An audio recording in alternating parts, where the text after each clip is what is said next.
Welcome to Window on Well Street, a program that shares information about delayed food sensitivities. Sensitivities that may cause symptoms like headaches, irritable bowel syndrome, fatigue, stress, and even ADD or ADHD, just to mention a few. I'm Robert Chesney, your host, and in today's program, we'll be discussing the immunobloodprint. Now, this is a simple blood test that identifies foods, many of which could be the cause of these symptoms. We're so happy to have with us today from her practice in Fresno, California, Dr. Mikel Parsons. Welcome, Dr. Parsons. Thank you for allowing me to be here. In your practice, you spend a lot of time with parents, and this whole problem of ADD and ADHD has been quite a challenge. As you well know, the media has reported issues with taking medications, particularly for children like Ritalin, Adderall, Dexedrine, and others. So what I understand is that you're finding in your practice prescriptions and medications are not always the best answers. Can you share some of your experience? Absolutely. Let me go back years ago when I was just starting out in practice. I was working with actually a massage therapist of mine who had children, and she was sharing with me that her son would go through these bouts of being crazy, bouncing off the walls. At times he would be aggressive, and she couldn't figure out, was this a disciplinary problem or was there something else going on? And I encouraged her to bring him in, and we did a workup and discovered that he had some sensitivities. And for him, what it did was it created this ADHD hyperactive problem for him. Now, she followed through, eliminated the foods that were contributing to this, and he'd been off of them for maybe 3 or 4 months. And he was 6 years old at the time, and he felt better, he behaved better.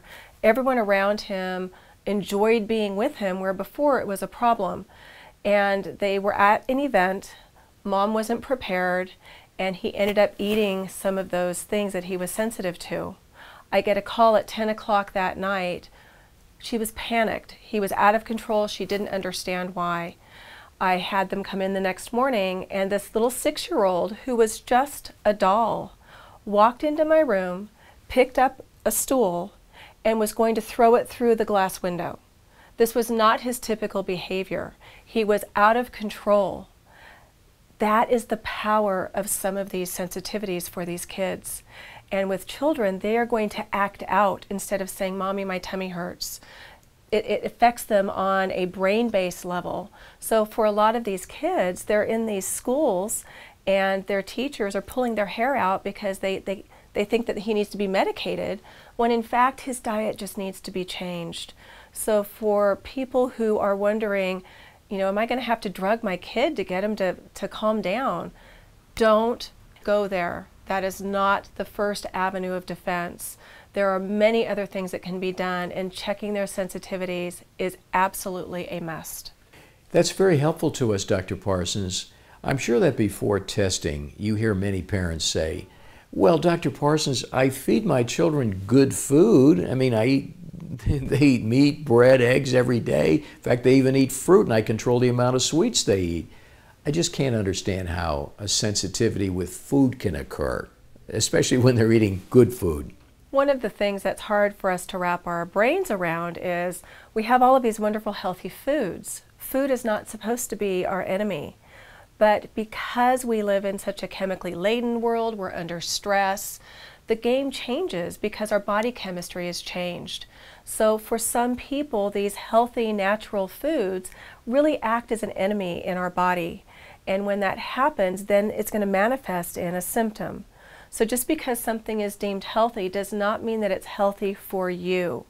Now, the nice thing is, once you eliminate those sensitivities, when you get to the reintroduction phase, many of those things you're going to be able to reintroduce into the diet. And by properly rotating your foods and eating a variety of foods, the chance of becoming sensitive to that again definitely goes down. But just because something's healthy doesn't mean that it's healthy for everyone. Dr. Parsons, it could be that a parent would say to you, "Gee, I don't want my child singled out as a weirdo just because they have to eat certain foods." How would you suggest parents offset that? That's probably one of the biggest challenges I see in dealing with my pediatric patients. It is very, very difficult. I have my health coach here in the office. She has 4 children.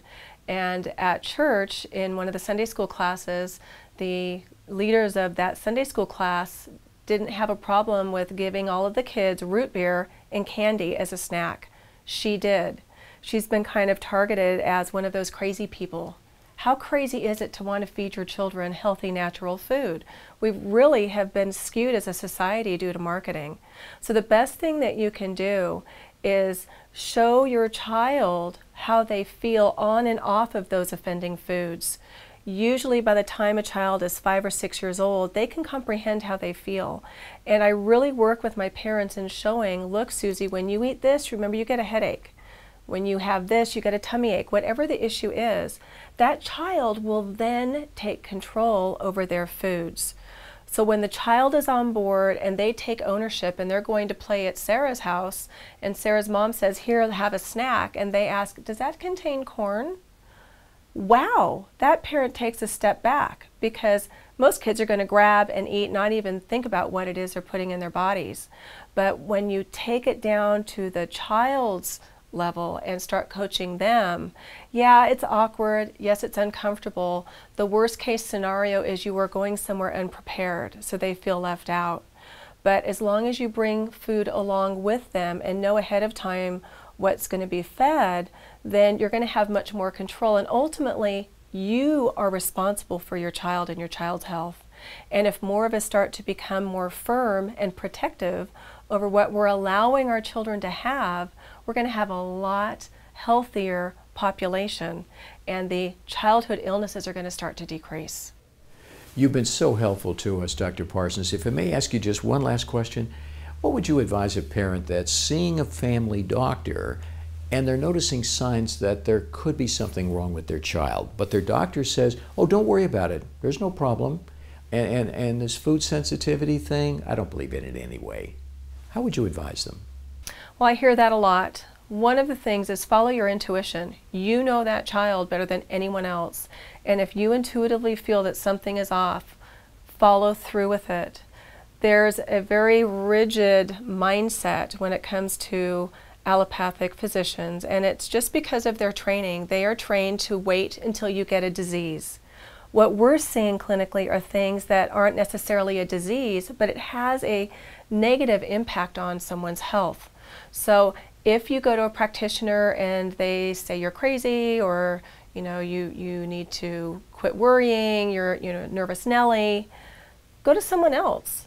You have every right to get a second, third, or fourth opinion. Now, if you go to a healthcare practitioner and they do testing and there's nothing wrong, then that's a blessing.